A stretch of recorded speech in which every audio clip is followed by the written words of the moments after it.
pagi adik sanak, senang sekali kami dapat menjumpai Anda pada Berita Bengkulu pagi hari ini. Saya Arum Indah Respati, tim redaksi kami telah menyediakan berita terbaru dan teraktual. Berikut adalah 3 berita utama pada hari ini. Tim rescue damkar evakuasi sarang tawon jenis Vespa yang meresahkan warga Kota Bengkulu.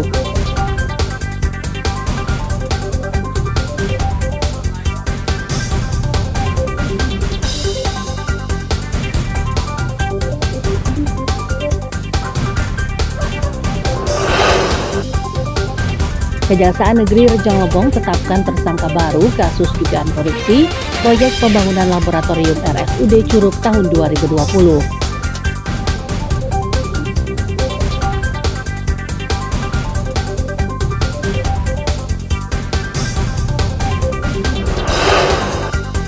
Operasi pasar murah sembako di kantor pos Padang Jati Kota Bengkulu diserbu warga.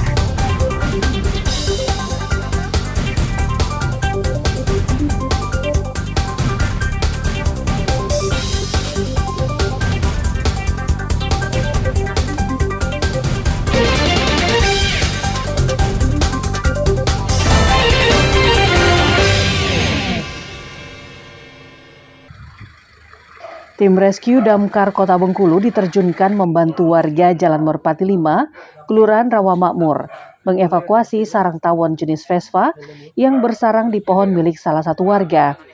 Pasalnya, sarang tawon ini telah membuat warga resah karena berada tepat di atas jalan yang kerap dilalui. Mengingat tawon jenis Vespa memiliki sengatan yang cukup berbahaya, sehingga warga tidak berani mendekati sarang tawon tersebut. Tim rescue damkar yang tiba di lokasi langsung mengenakan peralatan khusus dan menggunakan tangga untuk menjangkau sarang tawon yang berada di atas pohon. Evakuasi dilakukan dengan cara menyemprotkan racun khusus dan memindahkannya ke dalam sebuah karung. Tak butuh waktu lama, sarang tawon Vespa tersebut akhirnya bisa dievakuasi. Kita nih selain memadamkan kebakaran juga ini juga Bang untuk laporan masyarakat. Izin untuk rescue damkar Kota Bengkulu tuh selain untuk pemadaman atau kebakaran, kita juga melayani laporan dari masyarakat, pengaduan dari masyarakat tuh tentang penyelamatan.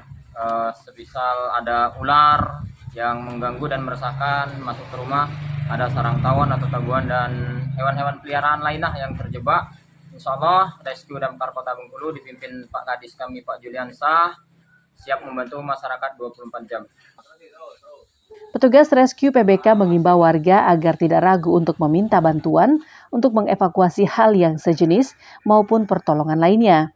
Selain bertugas memadamkan bahaya kebakaran, PBK juga menyiagakan tim rescue 24 jam yang bisa dihubungi kapan saja.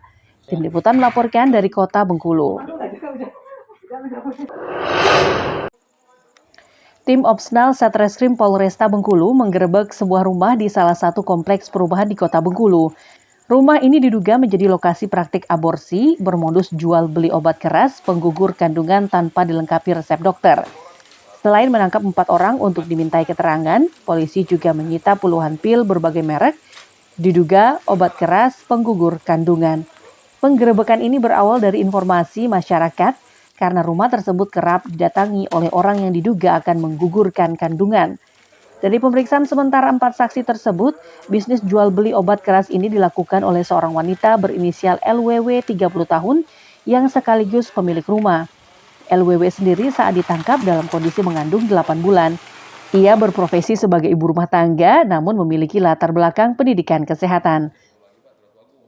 Tim Opsnal atau Satreskrim Polresta Bengkulu mendapatkan informasi bahwa bahwasanya di satu perumahan sering terjadi transaksi jual beli obat-obatan yang kategori keras dan dilarang menurut undang-undang.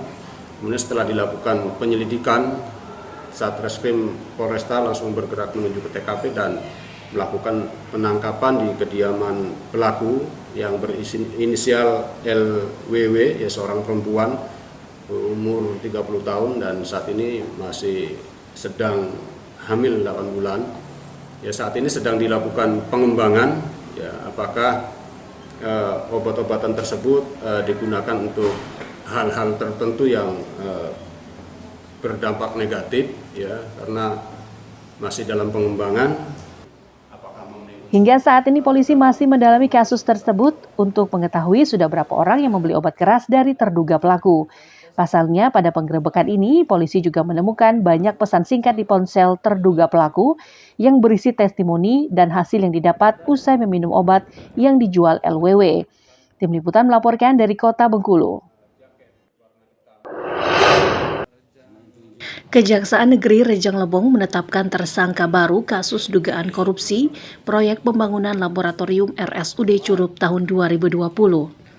Tersangka adalah Direktur CV Nusa Mandiri Prasada, Suci Rahmananda, selaku konsultan pengawas pada proyek tersebut.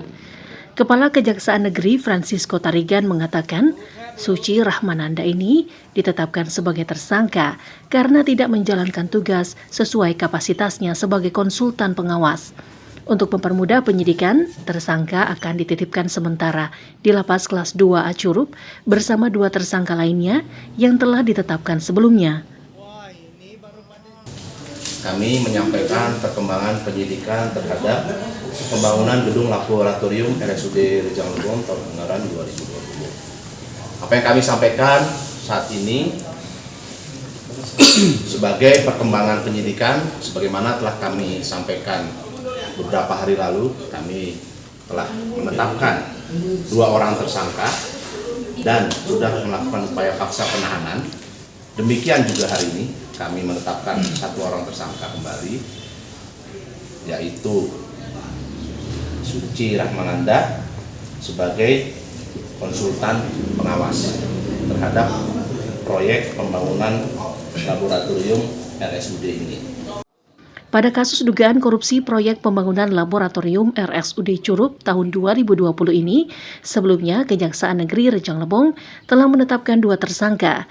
Keduanya yaitu Armansyah, pejabat pembuat komitmen atau PPK, dan Ivan Didi Setiawan, Direktur CV Cahaya Rizky selaku pelaksana proyek. Francisco Tarigan menambahkan, tidak tertutup kemungkinan akan ada tersangka lainnya, meski saat ini pihaknya masih menunggu hasil audit BPKP untuk mengetahui jumlah pasti total kerugian negara pada proyek pembangunan laboratorium RSUD Curup tersebut. Rizky Mardani melaporkan dari Rejang Lebong.